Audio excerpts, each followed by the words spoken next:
इस बार फिर जब कोर्ट ने पूछा कि आपने डॉक्यूमेंट्स हैंडओवर किए, सो कोर्ट ने बोला कि हम डॉक्यूमेंट्स नहीं हैंडओवर कर पाए फॉर व्हाटएवर रीजन। आपको बताते चलें कि मध्य प्रदेश में 28 नवंबर को और राजस्थान में 7 दिसंबर को विधानसभा चुनाव के लिए वोटिंग होगी।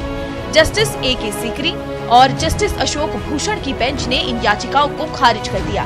इससे पहले सुप्रीम कोर्ट ने कांग्रेस नेताओं की याचिका पर 8 अक्टूबर को फैसला सुरक्षित रखा था।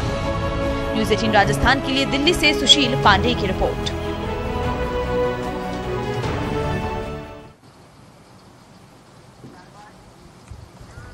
और आज के विषय पर चर्चा के लिए मेरे साथ जो गेस्ट पैनल मौजूद हैं उनसे आपका इंट्रोडक्शन करवा देता हूं। सुशील शर्मा जी कांग्रेस का प्रतिनिधित्व कर रहे हैं और साथ ही सुरेंद्र सिंह नरूका जी जो कि बीजेपी का प्रतिनिधित्व कर रहे हैं। आप दोनों का स्वागत है प्राइम डिबेट में।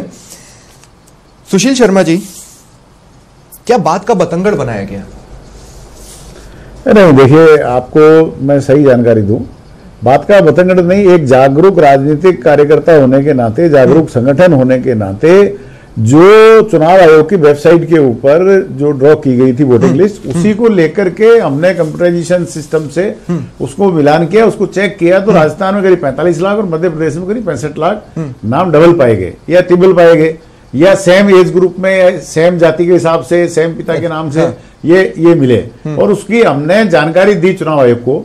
चुनाव आयोग ने उसकी जांच की। 9 लाख राजस्थान में कम हुए, 25 लाख करीब यूपी में, मध्य प्रदेश में कम हुए। ठीक, उसमें तो चुनाव आयोग खुद से करता ना साहब। सुप्रीम कोर्ट जाने का ये था कि जिस तरह से लोगों को दंडित किया जाए जिनके 2-2 जगह नाम है, और इसको रिव्यू किया जाए। लेकिन अच्छा, अब चूंकि चुनाव कार्यक्रम घोषित हो गया, चुनाव कार्यक्रम आ गया, जारी हो गया, ऐसे में किसी भी वोटिंग लिस्ट की समीक्षा नहीं हो सकती। और जब चुनाव कार्यक्रम आ जाता है, चालू हो जाता है, तो सुप्रीम कोर्ट ने तो नहीं माना।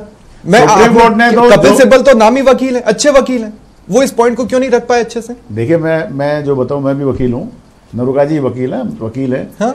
चुनाव का कार्यक्रम जब आ जाता है, जब फिर इससे संबंधित कोई भी छेड़छाड़ नहीं हो सकती, कोई बदलाव नहीं हो सकता, कोई रिव्यू नहीं हो सकता, क्योंकि चुनाव आयोग एक संवैधानिक संस्था है। चुनाव आयोग आपसे कह रहा था कि हम समय के साथ सुधार लेंगे। चुनाव आयोग संवैधानिक संस्था है। चुनाव आयोग ने हमारी शिकायत को वाजिब माना, उन्होंने जांच करवाई, विशेष अभियान चलाए, 3 बार तारीखें बढ़ाई। लेकिन मतदाता सूचियों का आपको जानकारी बताऊं, 3 बार तारीख ऐसा नहीं है। 9 लाख वोट कम किए। देखिए, आयोग सुशील जी, चुनाव आयोग पहले से ही कानूनी प्रावधानों के तहत काम करता है। उसके दिशा निर्देश क्लियर है, रूल्स एंड रेगुलेशंस क्लियर हैं, वो करता, धीरे धीरे करता। मेरा सवाल नरूका जी आपसे है, क्या चुनाव आयोग को जंप कर या क्रॉस कर कांग्रेस ने कदम उठाया? सर, चुनाव आयोग संवैधानिक संस्था है, ये कांग्रेस मानती है, लेकिन उस संवैधानिक संस्था पर आप विश्वास नहीं करके अविश्वास करते हुए इस तरीके के आप ताश के पत्तों का महल बना के और सुप्रीम कोर्ट में जा रहे हैं, जिसका कोई औचित्य नहीं है। आप बता रहे हैं कि 40 लाख, 45 लाख और 65 लाख वोटर फर्जी हैं। जब चुनाव आयोग के पास में प्रोविजन है, चुनाव आयोग निष्पक्ष संस्था है, उसके पास में बाकायदा आपके पास फॉर्म नंबर 7 का एक प्रोविजन है कि अगर कोई वोटर ऐसा हो जो गलत हो, आप वो फॉर्म भर के उसकी शिकायत करके उसके डॉक्यूमेंट्स लगा के उसको आप निरस्त करा सकते हैं। चुनाव आयोग जब चुनाव आयोग की पैरवी नहीं कर रहा, चुनाव आयोग जब भी ठीक है, लेकिन नरूका जी कोई एक नहीं, सुशील 2 मिनट। लेकिन क्या ये कोइंसिडेंस है कि पिछले 4.5 साल में जब से मोदी सरकार है या बीजेपी की सेंटर में गवर्नमेंट है, एक कर हर संवैधानिक संस्था डाउट के घेरे में आती गई, चुनाव आयोग को भी हालांकि कांग्रेस ले आई, लेकिन क्या ये कोइंसिडेंस है, क्या ये एक संयोग है, या आप में कुछ तो है ऐसा जिसके कारण ऐसा हो रहा है? ये सहयोग नहीं है। जब कांग्रेस को अपने हाथ से सरकारें जाती हुई नजर आई, तो समय समय पर उन्हें सबसे पहले ईवीएम मशीन पे अंगुली उठाई।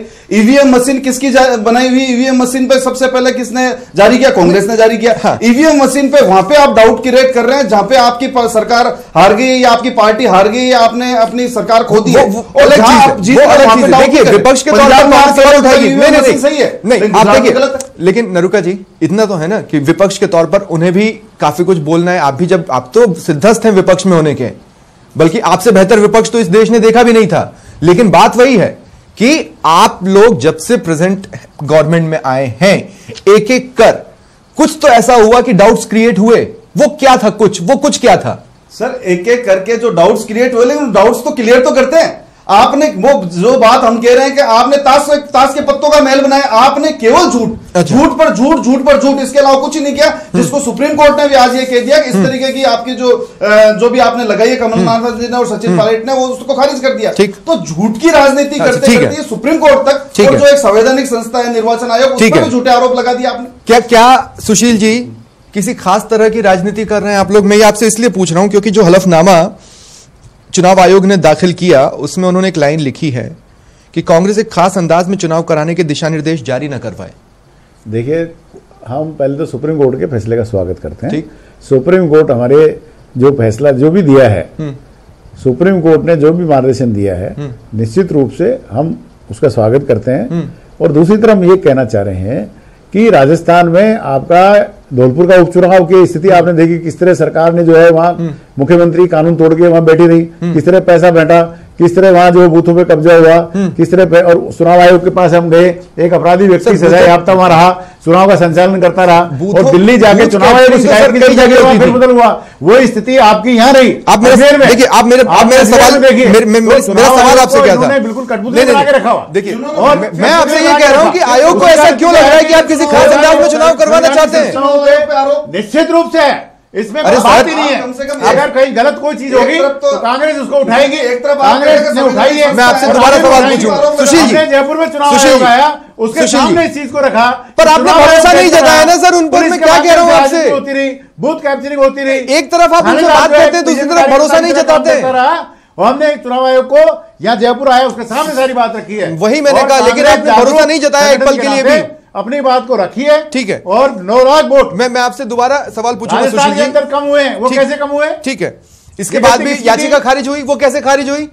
चुनाव घोषित हो चुके हैं, आज निर्णय की कोई स्थिति नहीं है। ठीक है, नरुका जी बोलने क्या, मेरे को सवाल पूछना है। आप बार-बार चुनाव होने चाहिए, आप कह रहे हैं उसको रखते हुए चुनाव आयोग पे आप आरोप लगा रहे हैं, सुप्रीम कोर्ट के आदेश की आप अनुपालना कर रहे हैं, चुनाव आयोग को संवैधानिक संस्था बता रहे हैं। आप जो फर्जी वोट की बात कर रहे हैं, बाकायदा चुनाव आयोग निर्वाचन आयोग में प्रोविजन है, उस प्रोविजन के तहत